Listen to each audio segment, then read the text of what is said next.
lot of people on the internet saying that Rosetta Stone doesn't work, and let me tell you, like, they are wrong. Hi, my name is Becca Levy, and right now I'm about 75% of the way through Rosetta Stone's French course.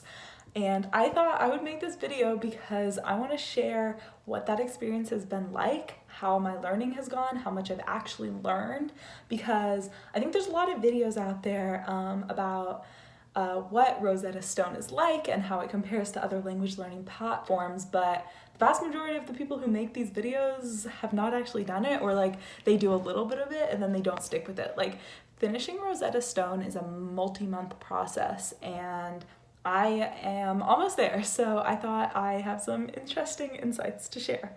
Hopefully this will be helpful for anyone deciding whether or not they want to buy the course or start doing it, because it's a big endeavor and it's worth considering whether you really want to do this particular thing if you're trying to learn a language. So learning languages is kind of hard by yourself, and there's a lot of different ways to do it.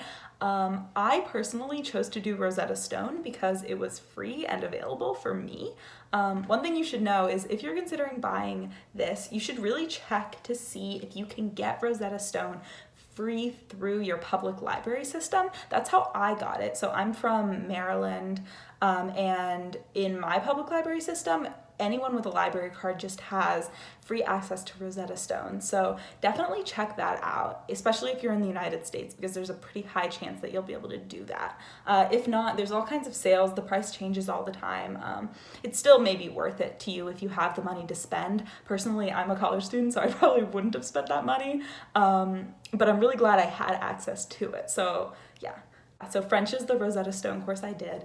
Part of the reason I wanted to do French was because honestly, I thought French would be like a very easy language to learn, and I was totally right. Like, French is, okay, so like all languages are challenging, right? In certain ways, and it really depends on what your native language is and what other languages that you speak are like. For me, as a speaker of English and Spanish, I thought that French would be like a really good combination of those two, basically because English, if you don't know, has about like 60 to 65% of its vocabulary as loan words from French. That influence came from the Norman invasion in 1066, when the Normans invaded the UK, what is currently the UK, and basically took over everything and therefore impacted English a ton. So English has a lot of loan words from French.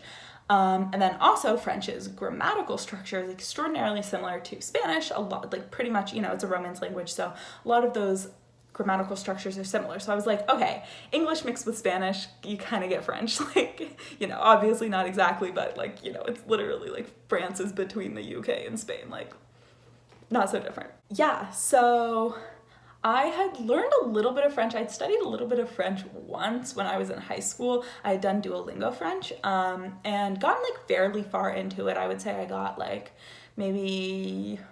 I think it was like more than halfway through at the time, but since then they've added more to Duolingo, so now it's like probably about a third or something of it. So I did a bit of that, but I never really took it very seriously. It was also like 5 years ago. And yeah, so knew a little bit from that, but to be honest, like I had forgotten most of it. I only knew enough to like maybe read a little bit, and like I couldn't really speak at all. Yeah, so I decided to just like randomly pick up Rosetta Stone. I picked it up over like heavy quarantine. I don't want to say we're like not in quarantine anymore, because we should all still be being careful, but like this was when I was not leaving my house. So yeah, so I picked it up then and I started working my way through. I started out I did a little bit of Duolingo, and frankly, I was like, honestly, Duolingo sucks. Like, if you're doing Duolingo and you're trying to actually learn a language, like, hate to break it to you, but like, you're failing at learning that language, probably, unless you're supplementing it with other stuff. Just to tell you like a little bit about Rosetta Stone, basically Rosetta Stone, if you don't know, is a language learning website. It bases its like pedagogy, so it's teaching techniques, off of the idea that you can learn by exposure to the language. So basically what that means is that you learn by just like seeing words and sentences and stuff like that and repeating them and identifying certain meanings and things like that. And you just do that over and over and over again. And for me, for French, this worked really, really well. Basically, Rosetta Stone does not teach you grammar. So if you're going into your language learning journey without a lot of exposure to the language family that you're learning, or like if you're, say, beginning to learn something that you're really not very familiar with the grammatical structure of, I think you'll have a lot more trouble than I did. So French is an Indo-European language and a Romance language. And I know several Indo-European languages and one Romance language already. So for me, that honestly made it like fairly simple, which is what I wanted out of my studying French journey. But I think even if you say don't speak Spanish, you still will probably be able to get by because French's grammatical structure isn't like so drastically different than English is. It just has a lot more conjugations and things like that that you'll probably have to get to know. But frankly, like when I got confused by certain grammatical aspects, because I would get confused by certain grammatical aspects, I would mostly just literally go online and like look up like, like what's this form, or like present tense of tromper, or like whatever, and it would just tell me what it was because French is a very studied language, and so there's just like a tremendous amount of resources online. And I think pretty much all of the languages that are taught by Rosetta Stone are sort of heavily studied languages, so you should be able to find any of those resources regardless of the language that you're interested in studying. Rosetta Stone, basically the way it works is it has 20 sort of modules, and within that there are 4 lessons in each one. So basically you have like 80 lessons, and each of those lessons takes like, I would say like between an hour to like 2 hours maybe. Could be like a little bit more at times or maybe slightly less, it depends. They like differ in length, but that's what it is. I'm currently on module 16, and like right now we've sort of gotten up into like more advanced grammatical structures. Like we've learned a couple different past tenses and things like that. There is an app that you can do it on. I did 100% of this on the computer just because honestly I just focus much better on using the computer, and I just like, for me that works much better. I think I've like heard people say that people who do Duolingo also have a lot more success doing Duolingo on the computer as opposed to their phone. And I think part of that is just it's a lot less formal. It kind of feels like you're sitting down and doing a class as opposed to just like scrolling through Twitter or something like very easy like that. And so the different lessons are composed of various parts. So there's speaking, reading, writing, and listening exercises that you have to do. And in general, like you would like sort of go through, and you usually have to get, I think it's like at least 90% of the answers in each exercise correct in order to move on to the next one. Otherwise it'll tell you like go back and do it again. Sometimes it's like 95. I think you might even be able to change the threshold, but I tried to always do like well, because it's like the way language learning works is like you don't want to go on to the next thing if you just like don't understand where you're at. I mean, okay, that's not actually how language learning works, but that's how like language learning in a structured setting like this should work, you know? Like obviously when you're learning a language, you're just surrounded by it and you have to like figure it out, whatever. One of the things that I really like about Rosetta Stone, and that I think makes it significantly better than something like Duolingo, is that there's just a lot of content. So what I mean by that is that like it takes a long time to finish Rosetta Stone.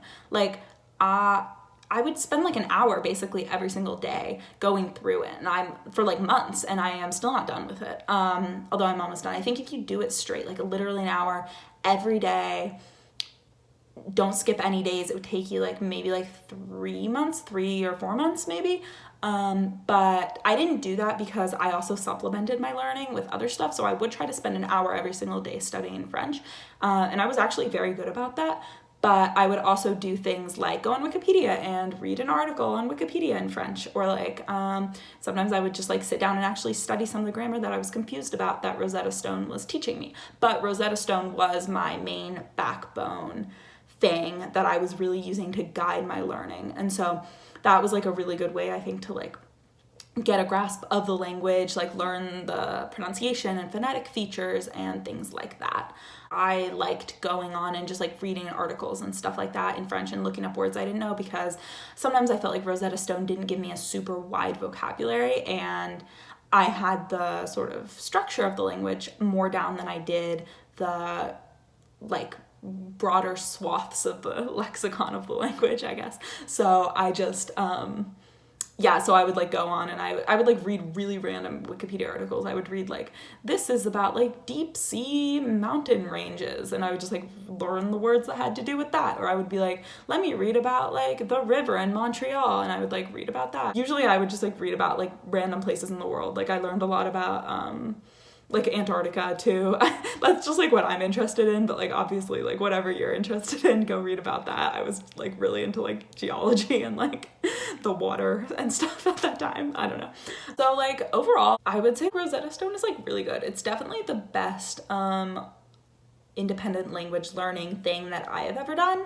And like, so I compare it to like learning a language out of a textbook, or learning a language from something like Duolingo, which is just like so much more passive. Obviously, it's like not anywhere as good as being in the country and learning the language. I would say also, like, for me, the Rosetta Stone plus the way I was supplementing it, I think was almost as good as like your standard college level course. So when I was about, I think, like 10 or 11 lessons in, I'm a college student, so I took the placement test for the French department at my school to see if I could like pass out of any of the tests.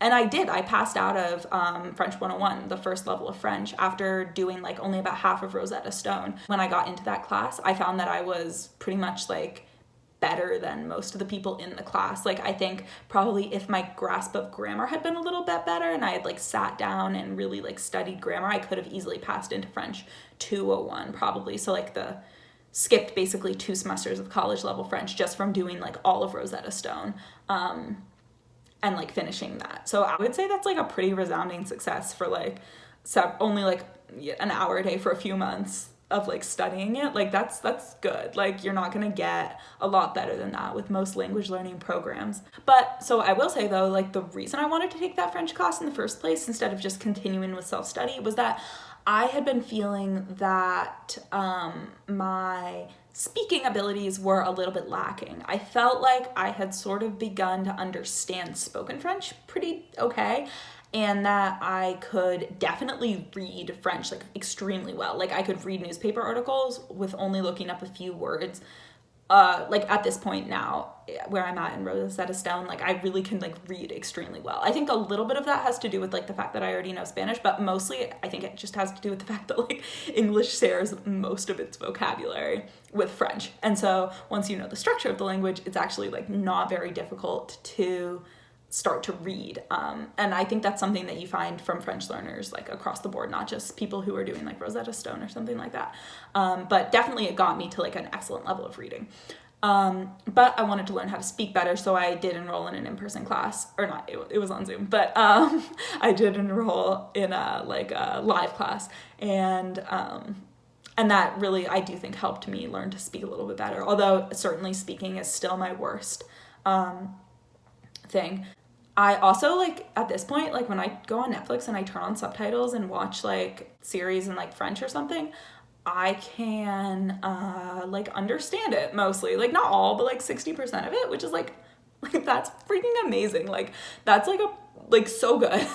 I mean, it's the subtitles. Like, if I turn the subtitles off, I understand, like, maybe only, like, 35-40% of it. But, like, still, that's, like, very good. Overall, I would say like Rosetta Stone is like gets an A+ review from me. Like I really like it. It has been a tremendous way to learn this language. I do think that like obviously because French is a similar language to some of these other languages I learned, I had a heads up. But I think like probably most people watching this video, anyone watching this video in English would have the same advantage. And so like if you're interested, I actually really recommend you checking this out. My guess, of course I don't know, but like my guess would be that if you're interested in doing a Rosetta Stone thing with, say, like one of the other Germanic languages. So like I think Rosetta Stone has like Swedish and German and Dutch, I want to say. So if you're interested in learning one of those, I think you probably, as an English speaker, have a decent time. German is obviously, not obviously, German's a little more grammatically complex than some of the other ones, but still you could definitely just look stuff up. And then similar for the Romance languages, I think Spanish, French, and Italian are here, and Portuguese. So if you're interested in learning those, like again, you probably would have to do a little bit more grammatical research, but you'd be fine. And then the other ones I think are probably more different than English, but that doesn't mean you can't do them. You just will probably have to supplement a bit as well.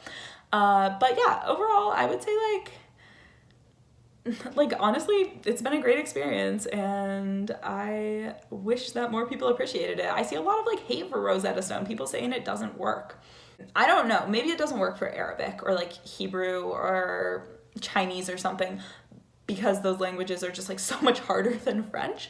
But for the language that I studied, Rosetta Stone works, and I know French like fairly well. So yeah, I would give it like an 8 out of 10, 9 out of 10.